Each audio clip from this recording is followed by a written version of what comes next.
श्री दुर्गा सप्तशती पंचमः अध्यायः।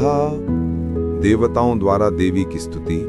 चंड मुंड के मुख से अंबिका के रूप की प्रशंसा सुनकर शुंभ का उनके पास दूत भेजना और दूत का निराश लौटना। ओम। इस उत्तर चरित्र के रुद्र ऋषि हैं, महासरस्वती देवता हैं, अनुष्टुप छंद है, भीमा शक्ति है, भ्रामरी बीज है, सूर्य तत्व है और साम वेद स्वरूप है। महासरस्वती की प्रसन्नता के लिए उत्तर चरित्र के पाठ में इसका विनियोग किया जाता है, जो अपने कर कमलों में घंटा, शूल, हल, शंख, मूसल, चक्र, धनुष और बाण धारण करती हैं, शरद ऋतु के शोभा संपन्न चंद्रमा के समान जिनकी मनोहर कांति है, जो तीनों लोकों की आधारभूता और शुंभ आदि दैत्यों का नाश करने वाली हैं, तथा गौरी के शरीर से जिनका प्राकट्य हुआ है, उन महासरस्वती देवी का मैं निरंतर भजन करता हूँ। ऋषि कहते हैं, पूर्व काल में शुंभ और निशुंभ नामक असुरों ने अपने बल के घमंड में आकर शचीपति इंद्र के हाथ से तीनों लोकों का राज्य और यज्ञ भाग छीन लिए। वे ही दोनों सूर्य, चंद्रमा, कुबेर, यम और वरुण के अधिकार का उपयोग करने लगे। वायु और अग्नि का कार्य भी वे ही करने लगे। उन दोनों ने सब देवताओं को अपमानित, राज्य भ्रष्ट, पराजित तथा अधिकारहीन करके स्वर्ग से निकाल दिया। उन दोनों महान असुरों से तिरस्कृत देवताओं ने अपराजिता देवी का स्मरण किया और सोचा कि जगदम्बा ने हम लोगों को वर दिया था कि आपत्ति काल में स्मरण करने पर मैं तुम्हारी सब आपत्तियों का तत्काल नाश कर दूंगी। ये सोचकर देवता गिरिराज हिमालय पर गए और वहां भगवती विष्णु माया की स्तुति करने लगे। देवता बोले, देवी को नमस्कार है, महादेवी शिवा को सर्वदा नमस्कार है, प्रकृति एवं भद्रा को प्रणाम है। हम लोग नियम पूर्वक जगदम्बा को नमस्कार करते हैं। रौद्रा को नमस्कार है, नित्या गौरी एवं धात्री को बारंबार नमस्कार है। ज्योत्सनामयी चंद्र रूपिणी एवं सुख स्वरूपा देवी को सतत प्रणाम है। शरणागतों का कल्याण करने वाली वृद्धि एवं सिद्धि रूपा देवी को हम बारंबार नमस्कार करते हैं। नैऋति राजाओं की लक्ष्मी तथा शर्वाणी स्वरूपा आप जगदम्बा को बारंबार नमस्कार है। दुर्गा, दुर्गपारा, सारा, सर्वकारिणी, ख्याति, कृष्णा और धूम्रा देवी को सर्वदा नमस्कार है। अत्यंत सौम्य तथा अत्यंत रौद्र रूपा देवी को हम नमस्कार करते हैं। उन्हें हमारा बारंबार प्रणाम है। जगत की आधारभूता कृति देवी को बारंबार नमस्कार है। जो देवी सब प्राणियों में विष्णु माया के नाम से कही जाती हैं, उनको नमस्कार, उनको नमस्कार, उनको बारंबार नमस्कार है। जो देवी सब प्राणियों में चेतना कहलाती हैं, उनको नमस्कार, उनको नमस्कार, उनको बारंबार नमस्कार है। जो देवी सब प्राणियों में बुद्धि रूप से स्थित हैं, उनको नमस्कार, उनको नमस्कार, उनको बारंबार नमस्कार है। जो देवी सब प्राणियों में निद्रा रूप से स्थित हैं, उनको नमस्कार, उनको नमस्कार, उनको बारंबार नमस्कार है। जो देवी सब प्राणियों में क्षुधा रूप से स्थित हैं, उनको नमस्कार, उनको नमस्कार, उनको बारंबार नमस्कार है। जो देवी सब प्राणियों में छाया रूप से स्थित हैं, उनको नमस्कार, उनको नमस्कार, उनको बारंबार नमस्कार है। जो देवी सब प्राणियों में शक्ति रूप से स्थित है, उनको नमस्कार, उनको नमस्कार, उनको बारंबार नमस्कार है। जो देवी सब प्राणियों में तृष्णा रूप से स्थित है, उनको नमस्कार, उनको नमस्कार, उनको बारंबार नमस्कार है। जो देवी सब प्राणियों में शांति रूप से स्थित है, उनको नमस्कार, उनको नमस्कार, उनको बारंबार नमस्कार है। जो देवी सब प्राणियों में जाति रूप से स्थित है, उनको नमस्कार, उनको नमस्कार, उनको बारंबार नमस्कार है। जो देवी सब प्राणियों में लज्जा रूप से स्थित है, उनको नमस्कार, उनको नमस्कार, उनको बारंबार नमस्कार है। जो देवी सब प्राणियों में शांति रूप से स्थित है, उनको नमस्कार, उनको नमस्कार, उनको बारंबार नमस्कार है। जो देवी सब प्राणियों में श्रद्धा रूप से स्थित है, उनको नमस्कार, उनको नमस्कार, उनको बारंबार नमस्कार है। जो देवी सब प्राणियों में कांति रूप से स्थित है, उनको नमस्कार, उनको नमस्कार, उनको बारंबार नमस्कार है। जो देवी सब प्राणियों में लक्ष्मी रूप से स्थित है, उनको नमस्कार, उनको नमस्कार, उनको बारंबार नमस्कार है। जो देवी सब प्राणियों में वृत्ति रूप से स्थित हैं, उनको नमस्कार, उनको नमस्कार, उनको बारंबार नमस्कार है। जो देवी सब प्राणियों में स्मृति रूप से स्थित हैं, उनको नमस्कार, उनको नमस्कार, उनको बारंबार नमस्कार है। जो देवी सब प्राणियों में दया रूप से स्थित हैं, उनको नमस्कार, उनको नमस्कार, उनको बारंबार नमस्कार है।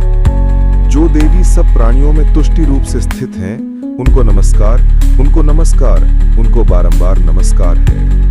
जो देवी सब प्राणियों में माता रूप से स्थित हैं, उनको नमस्कार, उनको नमस्कार, उनको बारंबार नमस्कार है। जो देवी सब प्राणियों में भ्रांति रूप से स्थित हैं, उनको नमस्कार, उनको नमस्कार, उनको बारंबार नमस्कार है। जो जीवों के इंद्रिय वर्ग की अधिष्ठात्री देवी एवं सब प्राणियों में सदा व्याप्त रहने वाली हैं, उन व्याप्ति देवी को बारंबार नमस्कार है। जो देवी चैतन्य रूप से इस संपूर्ण जगत को व्याप्त करके स्थित हैं, उनको नमस्कार, उनको नमस्कार, उनको बारंबार नमस्कार है।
षष्ठोध्याय धूम्रलोचन वध। मैं सर्वज्ञेश्वर भैरव के अंक में निवास करने वाली परमोत्कृष्ट पद्मावती देवी का चिंतन करता हूँ। वे नागराज के आसन पर बैठी हैं। नागों के फणों में सुशोभित होने वाली मणियों की विशाल माला से उनकी देहलता उद्भासित हो रही है। सूर्य के समान उनका तेज है। 3 नेत्र उनकी शोभा बढ़ा रहे हैं। वे हाथों में माला, कुंभ, कपाल और कमल लिए हुए हैं तथा उनके मस्तक में अर्धचंद्र का मुकुट सुशोभित है। ऋषि कहते हैं, देवी का यह कथन सुनकर दूत को बड़ा अमर्ष हुआ और उसने दैत्यराज के पास जाकर सब समाचार विस्तार पूर्वक कह सुनाया। दूत के उस वचन को सुनकर दैत्यराज कुपित हो उठा और दैत्य सेनापति धूम्रलोचन से बोला, धूम्रलोचन, तुम शीघ्र अपनी सेना साथ लेकर जाओ और उस दुष्टा के केश पकड़कर घसीटते हुए उसे बलपूर्वक यहाँ ले आओ। उसकी रक्षा करने के लिए यदि कोई दूसरा खड़ा हो तो वह देवता, यक्ष अथवा गंधर्व ही क्यों ना हो, उसे अवश्य मार डालना। ऋषि कहते हैं, शुंभ के इस प्रकार आज्ञा देने पर वह धूम्रलोचन दैत्य 60,000 असुरों की सेना को साथ लेकर वहां से तुरंत चल दिया। वहां पहुंचकर उसने हिमालय पर रहने वाली देवी को देखा और ललकार कर कहा, अरे तू शुंभ निशुंभ के पास चल। यदि इस समय प्रसन्नता पूर्वक मेरे स्वामी के समीप नहीं चलेगी तो मैं बलपूर्वक झोंटा पकड़कर घसीटते हुए तुझे ले चलूंगा। देवी बोली, तुम्हें दैत्यों के राजा ने भेजा है। तुम स्वयं भी बलवान हो और तुम्हारे साथ विशाल सेना भी है। ऐसी दशा में यदि मुझे बलपूर्वक ले चलोगे तो मैं तुम्हारा क्या कर सकती हूं? ऋषि कहते हैं, देवी के यो कहने पर असुर धूम्रलोचन उनकी ओर दौड़ा। तब अंबिका ने हूं शब्द के उच्चारण मात्र से उसे भस्म कर दिया। फिर तो क्रोध में भरी हुई दैत्यों की विशाल सेना और अंबिका ने एक दूसरे पर तीखे सायकों, शक्तियों तथा फरसों की वर्षा आरंभ की। इतने में ही देवी का वाहन सिंह क्रोध में भरकर भयंकर गर्जना करके गर्दन के बालों को हिलाता हुआ असुरों की सेना में कूद पड़ा। उसने कुछ दैत्यों को पंजों की मार से, कितनों को अपने जबड़ों से और कितने ही महादैत्यों को पटककर ओठ की दाढ़ों से घायल करके मार डाला। उस सिंह ने अपने नखों से कितनों के पेट फाड़ डाले और थप्पड़ मारकर कितनों के सर धड़ से अलग कर दिए।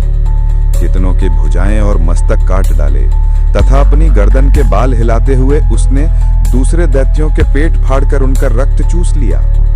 अत्यंत क्रोध में भरे हुए देवी के वाहन उस महाबली सिंह ने क्षण भर में ही असुरों की सारी सेना का संहार कर डाला। शुंभ ने जब सुना कि देवी ने धूम्रलोचन असुर को मार डाला तथा उसके सिंह ने सारी सेना का सफाया कर डाला, तब उस दैत्यराज को बड़ा क्रोध हुआ। उसका ओठ कांपने लगा। उसने चंड और मुंड नामक 2 महादैत्यों को आज्ञा दी, हे चंड और हे मुंड, तुम लोग बहुत बड़ी सेना लेकर वहां जाओ। उस देवी के झोंटे पकड़कर अथवा उसे बांधकर शीघ्र यहां ले आओ। यदि इस प्रकार उसको लाने में संदेह हो तो युद्ध में सब प्रकार के अस्त्र शस्त्रों तथा समस्त आसुरी सेना का प्रयोग करके उसकी हत्या कर डालना। उस दुष्टा की हत्या होने तथा सिंह के भी मारे जाने पर उस अंबिका को बांधकर साथ ले शीघ्र लौट आना। इस प्रकार श्री मार्कंडेय पुराण में सावर्णिक मनवंतर की कथा के अंतर्गत देवी महात्म्य में धूम्रलोचन वध नामक 6ठा अध्याय पूरा हुआ।